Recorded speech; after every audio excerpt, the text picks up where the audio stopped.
কিরে ওই কি করে? যাই ওর কাছে যাই। কিরে তুই জঙ্গলের ভিতরে কি করতাছ? রশির ভিতরে আট ঢুকাইয়া। আপনি কেডায়? আমি এই জঙ্গলের ভূত। ও ভূত আপনি? এ জান গে, এই যায় আপনার কোনো কাম নাই। কিরে জামুগা মানে তুই আমার জঙ্গলে কি করতাছ? আবার আমার এই যাইতে কইতাছ? তুই আমার দিকে কি ভয় পাস না? আরে ভাই আপনারে দেখে আমি ভয় পাই কি করমু? আপনি জানগা তো আমার ডিস্টার্ব করেন না। আচ্ছা জামু তো ঠিক আছে, তুই একটা কথা কত, তুই এটি কি করতাছ? আরে ভাই কোয়েন না, আমার বউ ঘরের ভিতর আমার উপর খালি অত্যাচার করে, নির্যাতন করে।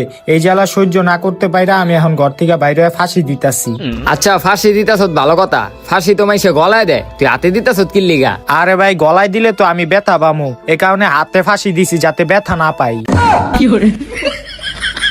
আচ্ছা তুই মর তাইলে, এটা দিয়ে আরেক পাগল। 1 ঘন্টা ধরে ঝুলা রইছি এখনো মরি না কে? দূর আরেক আর ঢুকাই তুই।